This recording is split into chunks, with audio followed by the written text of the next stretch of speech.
নাময়ং বিষ্ণুপদায় কৃষ্ণপৃষ্ঠায় ভূতলে শ্রীমতে ভক্তি বেদান্ত স্বামিনীতি নামিনে নমস্তে সরস্বতী দেবে গৌরবাণী প্রচারিণে নির্বিশেষ শূন্যবাদী পাশ্চাত্য দেশতারিণে।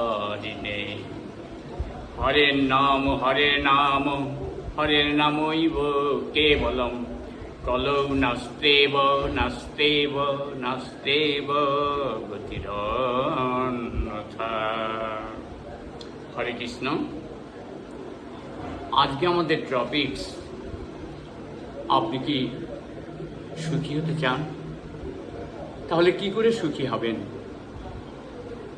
শাস্ত্র বলছে নেহাভিষ্ক্রমণা স্বস্তি প্রত্যবায়ন বিদ্যতে স্বল্পমস্য ধর্মস্য ত্রায়তে মহাতপায়াৎ। শ্রীমদ্ ভাগবত গীতা যথাযথ 2 অধ্যায়ের 41 নং শ্লোকে এর ধারাবাহিকভাবে বিশ্লেষণে শ্রীল প্রভুপাদ কলম দিয়েছেন যে ভগবান শ্রীকৃষ্ণকে কেন্দ্র করে যে নিষ্কাম কর্ম তা কখনোই নিষ্ফল হয় না। এই পরম কর্মের স্বল্প কিংবা অল্প কর্ম অনুষ্ঠান তাকে মহাভয় তথা মহা পাপ থেকে উদ্ধার করে। মাভৈ। হরে কৃষ্ণ। বেশিরভাগ মানুষ সুখী হতে চায়, শান্তি পেতে চায়, বড় হতে চায়, ভালো হতে চায়, কিন্তু তারা কেন পারে না? তারা পারে না এই জন্যই যে তাদের ষড়রিপু কথায় তারা চলে, আর সেই ষড়রিপুর কথায় চলে তারা যে জোর, সেই ষড়জোর তারা জানে না। তাই ষড়রিপু আমরা সবাই জানি। ষড়রিপু হচ্ছে কাম, ক্রোধ, লোভ, মোহ, মত এবং মাৎসর্য। এই রিপুগুলির শত্রু করলে হবে না, এই রিপুগুলিকে বন্ধু বানাতে হবে। আর এই রিপুগুলি যা চাইবে সেই অনুসারে চললে মানুষ মানুষের মতন হয়ে যাবে। মানুষ খাঁটি মানুষ হতে পারবে না। আগে তো মানুষ হওয়া, তারপরে তো সাধু। তাই সাধু দাদুর সঙ্গে তিলক ফোটা, একেবারে বিরাট গেরুয়া বস্ত্র পরে দেখি আমাদের পাড়ায় শহরে ঘোরে। কিন্তু তার কাছে জিজ্ঞেস করবেন সাধু চেনার নিয়ম অনেকেই আপনারা জানেন না। শুনে রাখুন, আমাদের কাছে আমরা স্পষ্টভাবে বলি যে সাধু চিনতে আপনাকে অনেক শাস্ত্র পড়তে হবে না। আপনি শুধু তাকে প্রথমে জিজ্ঞাসা করুন যে হে সাধু প্রবর, আপনি কি নিয়ম শৃঙ্খলা পালন করেন? 4টে নিয়ম পালন করতে হবে সাধু হতে গেলে: মেডিটিং, ইনটক্সিকেশন, গ্যামলিং, ইলিসাইট সেক্স। এর বাংলা অর্থ হচ্ছে আমিষাহার, নেশা, দ্রুতক্রিয়া এবং অবৈধ সঙ্গ বর্জন। অনেকে বলবে, দেখবেন হ্যাঁ আমি নেশা টেশা কিচ্ছু করি না, ওই ফাঁকে ভারে একটু চা খাই। না বন্ধু, বিন্দুমাত্র নেশা থাকলেও আপনার কৃষ্ণ নেশা হবে না। সবচেয়ে বড় নেশাটি করতে হবে। আর সবচেয়ে জড়জগতের মধ্যে সবচেয়ে বড় নেশা হচ্ছে কৃষ্ণের নেশা। হরে কৃষ্ণ কৃষ্ণ কৃষ্ণ হরে হরে, হরে রাম রাম রাম হরে হরে। এইটাকে কীর্তন করতে হবে, জানতে হবে মহামন্ত্রের কি কৃপা। তাই আপনাকে ষড়জোর জানতে হবে। ষড়জোর কি আমি আপনাদের বলছি, শুনুন, একটু মনে রাখবেন। আর এই কথাগুলি আপনারা একটু শুনবেন, বাড়িতে বসে একটু নিয়মিত শুনবেন, দেখবেন আপনাদের পরম কল্যাণ হবে, আপনাদের ভালো হবে। কেননা আমি বাস্তববাদী পাঠ করি এবং মানুষের বর্তমান সমস্যাগুলি তথা বিন্দুর মধ্যে সিন্ধুর স্বাদ আর দুধের পেয়ালায় অমৃতের ঢেউ দেওয়ার চেষ্টা করি। বেশি গীতা, ভাগবত, চৈতন্য চরিতামৃতে বহু শ্লোক আছে। শ্রীমদ্ ভাগবত গীতায় 700 শ্লোক আছে। ভাগবতে 18,000 শ্লোক আছে, অনেকে এগুলি মুখস্থ বলে দিতে পারে, কিন্তু ওই রকম সংস্কৃত শ্লোক বেশিরভাগই মানুষ বোঝে না। ছিল প্রভুপাদ, হ্যাঁ, তিনি অত বড় পণ্ডিত, বিশ্বের সেরা বিস্ময়, অত বড় পণ্ডিত হওয়া সত্ত্বেও তিনি ভাগবত গীতা যথাযথ তিনি লিখেছেন, কত সোজা। এইভাবেই আমরা তার প্রশিষ্য। আমাদেরও প্রত্যেকেরই উচিত হবে যে খুব স্বল্প ভাষা দিয়ে ভালো করে মানুষকে বোঝানো। বড় বড় ভাষা দিলাম, কিচ্ছু বুঝলো না, এমন নয়। তাই সেই জন্য এই অল্প ভাষার মধ্যে বেশি বড় বড় বোম্বাস্টিং ভাষা না দিয়ে আমরা যদি ছোট ছোট ভাষা ব্যবহার করি, তাহলে মানুষ বুঝতে পারে। একই তো ঠাকুরের নাম মানুষ করতে চায় না, এরা বুড়ো বয়সের জন্য ফেলে রেখেছে, এ পরে করবে, কেননা জড়জাগতিক আনন্দই তারা বেশি পাচ্ছে। তাই সেই জন্য আপনারা অনেকেই দান করেন। আপনারা ভক্ত চেনেন না, এই ষড়জোরের মধ্যে আপনি যদি এই ষড়জোরটা ঠিকভাবে জানেন, তাহলে আপনার শরীরিক কন্ট্রোল থাকবে এবং কাকে দান করতে হবে, কার কথা শুনতে হবে, এগুলি আপনারা আস্তে আস্তে জানতে পারবেন। তাই ষড়দানের মধ্যে জোরের মধ্যে প্রথম জোর হচ্ছে ভিক্ষু আর ভিক্ষুক। এগুলি সমুচ্চারিত শব্দ, খুব সোজা। It is simple but which are so difficult to define. এগুলি খুব শুনতে খুব সোজা, কিন্তু আসলে বন্ধুবর এর বিশ্লেষণ করা কিন্তু ভীষণ ডিফিকাল্ট, ভীষণ কঠিন। তাই আমি খুব সংক্ষেপে বলছি, ভিক্ষুক যারা ডোর টু ডোর ভিক্ষা করে বেড়ায়, দেশ তথা শাস্ত্র তাদেরকে ভিক্ষুক বলছে। তারা নিজের পেটের পূর্তির জন্য শুধু ভিক্ষা করে, তারা অনেকেই ভগবানকে দেন না। যে যা পান সঙ্গে সঙ্গে তারা তা খেয়ে ফেলেন, বিক্রি করে দেন সেই ভিক্ষালব্ধ জিনিস, এবং তা দিয়ে তারা মাছ মাংস কেনেন। না বন্ধু, যে সাধু সে মাছ মাংস কেন খাবে? সে তো আমিষ আহার বর্জন, নেশা বর্জন, দ্রুতক্রিয়া বর্জন, অবৈধ সঙ্গ বর্জন, এইগুলি বর্জন করতেই হবে, বাই হুক আর বাই ক্রুক। আপনি যদি এইগুলি না করেন, তাহলে আপনি সাধু পদবাচ্যে ভূষিত হবেন না। আপনার কথা কেউ শুনবে না, আপনার কথার ওয়েট থাকবে না। তাই বন্ধুগণ, ভিক্ষুক হতে হবে কেন? ভিক্ষুক তো দেশের অভিশাপ। বড় বড় উন্নত দেশে, আমেরিকা, ফ্রান্স, জার্মান, জাপান, এইসব দেশে ভিক্ষুক পাওয়া যায় না, কিন্তু আমাদের এই মধ্যপ্রাচ্যে, বিশেষ করে আমাদের গরিব দেশ ইন্ডিয়া, ভারতবর্ষ, এখানে অনেক ভিক্ষুক পাওয়া যায়। তাই সেই ভিক্ষুকদের ভিক্ষা দান করা কিন্তু আইনত দণ্ডনীয়, কিন্তু আপনারা মানবিকতার কারণে দেন। সে যে দেবেন, কিন্তু মনে রাখবেন, হ্যাঁ, তার পাপ কিন্তু আপনাকেও গ্রহণ করতে হবে। এইভাবে আপনার পাপের ভর ভারী হয়ে যাবে। কিন্তু ভিক্ষুক সে কিন্তু মানুষের কাছ থেকে ডোনেশন নেন এবং সেই টাকা দিয়ে তিনি ভগবানের সেবা করেন।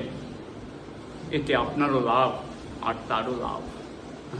কেননা যে ভিক্ষুক, সে আপনাকে যা নেবেন তার ডাবল আপনার উপকার করবেন, আপনাকে আধ্যাত্মিক কথা শোনাবেন, বুঝাবেন।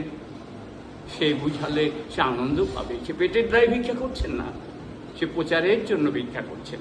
এই যেমন আমরা ইউটিউব করছি, আমরা প্রচারের জন্য করছি। আমাদের মন্দিরটা একটু ভিতরে গ্রামের মধ্যে, তাই ওখানে একটু লোকজন সমাবেশ কম হয়। তাই আমরা এই গৌড়ীয় মিশনের প্রচার চাই, আর এই জন্যই এই প্রচার করি। আমাদের প্রচারের মধ্যে আমাদের যে কোনো অনুষ্ঠানে আপনারা আমাদের ডাকতে পারেন, পাঠ কীর্তন, ভজন, প্রবচন, এমনকি আমরা সেই আপনি প্রসাদ দেবেন, প্রসাদও আমরা করে থাকি। যত লোকের প্রসাদ দেবেন, আমাদের ভাণ্ড বাসন আছে, আমাদের ইউটেন্সিলস আছে। আপনারা নাটক করবেন, আমরা নাটকও মঞ্চস্থ করে থাকি। হরে কৃষ্ণ। আপনারা 1 মাস আগে যোগাযোগ করবেন এই মোবাইল নম্বরে, 9775214106। আমি আবার বলছি, আপনারা এটা লিখে নেবেন, 9775214106। এইবার দ্বিতীয় জোর হচ্ছে যুগধর্ম। যুগধর্ম আর ছলধর্ম। যুগধর্ম হচ্ছে আমরা কলিযুগ, এই কলিযুগের ধর্ম, মহাপ্রভু প্রবর্তিত যে ধর্ম, সেইটাই হরে কৃষ্ণ কৃষ্ণ কৃষ্ণ হরে হরে, হরে রাম রাম রাম হরে হরে। এইটাই হচ্ছে কলিযুগের ধর্ম।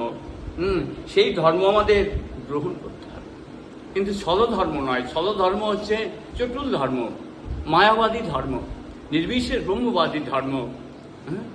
যারা নির্বিশেষ ব্রহ্ম পরমাত্মার সেবা করেন তারা বেশিরভাগ মানুষ শঙ্করাচার্যপন্থী।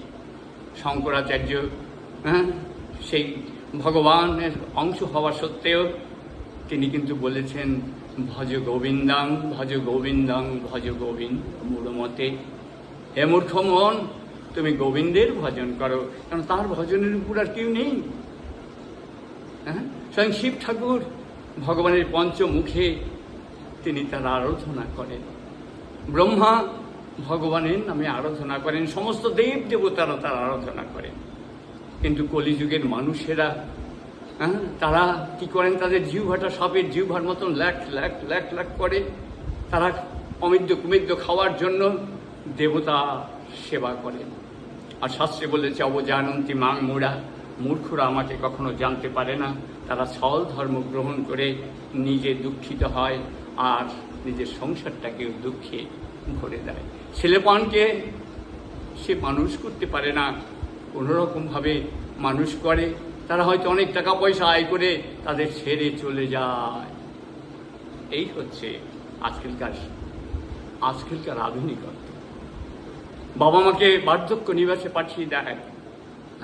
নিজের স্ত্রী আসবে, সে একজন লালটুস ফুলটুস নিয়ে আসে কোত্থেকে, ওয়েস্টার্ন ঘেঁষা, এসে সংসারের কিচ্ছু জানে না। তাই তারা বাবা মাকে ভালোবাসবে কী করে? তার নিজের বাবা মাকেই তো সে চেনে না, ভালোবাসেনি। তাই সেই জন্যই বন্ধুবর, ছল ধর্ম গ্রহণ করলে সেই মায়ের পেটে উৎপত্তি আর শ্মশানে নিষ্পত্তি, আর মাঝামাঝি কচকচি, জাগতিক কচকচি ছাড়া, জাগতিক অর্থের প্রভাব ছাড়া আর কিচ্ছু লাভ হলো না। এরপরে হচ্ছে তিন নম্বর হচ্ছে চরমদান আর পরমদান। 3 নম্বর জোর চরমদান আর পরমদান। চরমদান বলতে বোঝায় যে দেব দেবতার উদ্দেশ্যে যে দান, সমাজের জন্য যে দান, রাজনীতির জন্য যে দান, এইগুলি হচ্ছে চরমদান। আর পরমদান হচ্ছে একমাত্র সচ্চিদানন্দ ভগবান শ্রীকৃষ্ণের জন্য যে দান, সেই দান। বেশিরভাগ মানুষকেই তারা দেবদেবতারে ভগবান বলে মানেন। এটা অপরাধ, দশবিধ নাম অপরাধের মধ্যে একটা মারাত্মক অপরাধ। তারা যারা যে কৃষ্ণ, যে কালীর সাথে, কৃষ্ণ কালীর সাথে মেলান, আবার দুর্গা, যেই দুর্গা সেই কৃষ্ণ, এইরকমভাবে তারা অপরাধ করতে থাকেন। ফলশ্রুতি নজরেও নতস্ত, তাদের আধ্যাত্মিকতা এগোয় না, তাদের কাম কামনা এগিয়ে যায়। তারপর হচ্ছে চতুর্থ জোর ধনী আর পরম ধনী, এই জড়জাগতিক ধনী। কত বিরাট বিরাট ধনী আছেন, বড় বড় লোক আছেন যাদের টাকা পয়সার অভাব নেই, অথচ তার ধন দিয়ে সে কী করছেন? সে কাম কামনা কিনছেন, আহার নিদ্রা ভয় মৈথুন কিনছেন। বিরাট বড় লোক হচ্ছেন। টাকা পয়সা হয়ে গেলে মানুষের কামের দিকে, জড়জাগতিক কামের দিকে তার লক্ষ্য যায়। আর এই লক্ষ্য সবচাইতে বেশি শনির লক্ষ্য।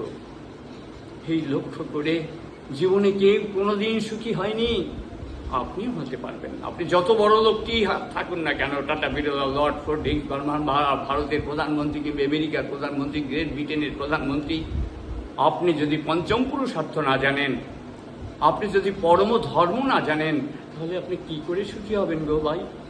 আপনি হতে পারেন না, এটা নিয়ম নয়, এটা কিন্তু আপনার ভুল। তাই এই ভুল থেকে ওঠার জন্য আমাদের পঞ্চম যে রয়েছে জোর, সে পঞ্চম জোর হচ্ছে বিদ্যা। এই দেখুন, এই বিদ্যাটা বড় সাংঘাতিক। জাগতিক যে বিদ্যা, এডুকেশন বোর্ড যে বিদ্যা দিচ্ছেন, ভালো, আপনি শিখুন, প্রত্যেকের শেখার দরকার আছে। কিন্তু সেই বিদ্যা দিয়ে যদি আপনি অবিদ্যা লাভ না করতে পারেন, অবিদ্যা মানে নবিদ্যা না, অবিদ্যা জড় বিদ্যা হচ্ছে বিদ্যা যা দিয়ে বেশিরভাগ মানুষ পাগল হয়ে যায়, বেশিরভাগ মানুষ চোর ডাকাত হয়ে যায়। বড় বড় শিক্ষিত হয়েও যারা সুইসাইড করে, এই সব বিদ্যা আমাদের শাস্ত্র নিষিদ্ধ। এমন বিদ্যা গ্রহণ করতে হবে যেই বিদ্যা অবিদ্যা। অবিদ্যা মানে পরম বিদ্যা, ভগবান শ্রীকৃষ্ণ সম্বন্ধে জানা, এইটি হচ্ছে বিদ্যা। পঞ্চম পুরুষার্থ সম্বন্ধে জানা, পঞ্চম পুরুষার্থ হচ্ছে ভারতীয় সংস্কৃতি, সেই ভারতীয় সংস্কৃতি সম্বন্ধে জানা। তারপরে সরদান, সরদান হচ্ছে সৎ এবং সৎ, একই সমুচ্চারিত। সৎ এটা আর একটা তাৎপর্যপূর্ণ কথা, অল্প সময়ের মধ্যে হয় না। আপনারা আমাদের জানাবেন, আপনারা আপনাদের বাড়িতে ডাকতে পারেন, আমরা যাব। সৎ, সৎ মানে অনেস্ট। দেখবেন বেশিরভাগ মানুষ এই সৎ চিনতে ভুল করে। গুরুদেব গ্রহণ করেন, সবার গুরুকে সৎ বলে, কিন্তু গৌড়ীয় মিশন তথা ইস্কন কি বলে জানেন? সবার গুরুদেব সৎ, কিন্তু সবার গুরুদেব সৎ নন। সৎ মানে ভালো, সবার গুরুদেব ভালো, খারাপ না, আমরা কেন খারাপ বলতে যাব? কিন্তু সবার গুরুদেব সৎ নন। সৎ মানে দন্তস্ব দয় হর্ষ, ইউনিভার্সাল, চিরন্তন, যে সেই কৃষ্ণ থেকে আগত যে পরম্পরা, সেই পরম্পরার সূত্রে যিনি আগত তিনিই হচ্ছেন সদ্গুরু। আর তার শিক্ষাই হচ্ছে সর্বশ্রেষ্ঠ। তার শিক্ষা না জানলে মায়ের পেটে উৎপত্তি, শ্মশানে নিষ্পত্তি, আর মাঝামাঝি গড়াগড়ি, আপনি কিছুই জানতে পারলেন না। শুধু লেখাপড়া জানলেন, মরার সময় আপনি কিচ্ছু বলতে পারলেন না। সেই পরীক্ষাটি আপনি অনেক বড় বড় প্রশ্ন, বড় বড় কথা আপনি শিখলেন, বড় বড় রিসার্চ করলেন, কিন্তু কৃষ্ণ সম্বন্ধে আপনি রিসার্চ করলেন না বন্ধুবর। আপনি একটু ভগবানের কথা শুনলেন না, ভগবানের নাম জপলেন না, ভগবানের প্রসাদ খেলেন না। আপনি কোথায় যাবেন? আপনার তো মৃত্যু হবে, মরণ হবে। আপনার তো সত্যিকারের দেহ রাখা হলো না। তাই সেই দেহ যদি আপনি রাখতে পারেন, তাহলে প্রভুপাদের শিক্ষায় আপনি শিক্ষিত হন।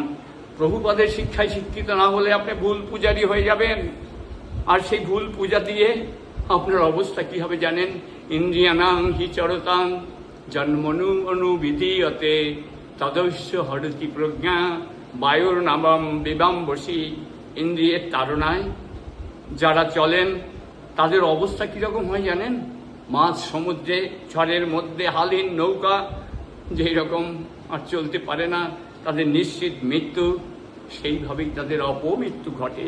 তাই আমাদের উচিত হবে জ্ঞানী শিক্ষিত মানুষ যারা মনের কথায় চলে, যারা ইন্দ্রিয়ের তাড়নায় চলে, তাদের অবস্থাটা বোঝা এবং তারা জড়জগতে সুখী কিনা উপলব্ধি করুন, নইলে আপনার আধ্যাত্মিক অপমৃত্যু ঘটবে। তাই আমাদের উচিত হবে তথাকথিত বুদ্ধিমান আধুনিক লোকেরা, তারা অনেক কিছু জানেন, তারা তর্ক করেন আমাদের সাথে, কিন্তু তাদের বুদ্ধিগুলি কেমন জানেন? তারা অনেক কিছু জানতে চান, তারা অনেক কিছু জানেন এরকম ভাবেন, তারা অনেক কিছু পেয়ে গেছেন এইরকমও ভাবেন, কিন্তু তারা কি জানেন? যেমন ওই মূর্খ মৌমাছি, সে মধু খাবে। তাই এই জড়জগতের মানুষেরা অনেক কিছু জানতে চায়, ভালো হতে চায়, অনেক সবার চেয়ে বড় হতে চায়, কিন্তু এই মৌমাছির মতন অবস্থা হয় তাদের। মূর্খ মৌমাছি কি করে? মধুর বোতলের বাইরে থেকে সে চাটাচাটি করে জিহ্বা দিয়ে। সে ভাবছে যে আমি মধুর স্বাদ পাচ্ছি, আর মনে মনে ভাবে how nice the test is, কিন্তু আসলে সে তো ছিপি খুলছে না। মধুর বোতলের ছিপি না খুলে মধু খাওয়া যায়? তাই মধুর বোতলের ছিপি খুলুন। মধুর বোতলের ছিপি খুলে আপনি একটু এগিয়ে যান, এগিয়ে গেলেই আপনি বুঝতে পারবেন এ ধন যৌবন পুত্র পরিজন ইথে কি আছে পর তীরে কমল দল জল জীবন টলমল কমল দল জল কচু পাতার জলের মতো এই আছে এই নাই এ ভব সংসার। তাই কচু পাতার জল যেমন ধরা যায় না, পাড়াকে যেমন ধরা যায় না, ঠিক অবিদ্যা না গ্রহণ করলে আপনি বিদ্যা, যে বর্তমান বিদ্যা, সেটা কলুষিত। সেই কলুষিত বিদ্যায় আপনি কোনোদিন ভালো হতে পারবেন না, সুখী হতে পারবেন না। টাকার ধনী হবেন, আপনার সেই টাকার ধনে আপনি অর্থ দিয়ে আপনি পরমার্থ কিনলেন না, আপনি কি করে সুখী হবেন? আপনি সেই পরমার্থ কিনুন, এই পরম প্রার্থনা রেখে আজকের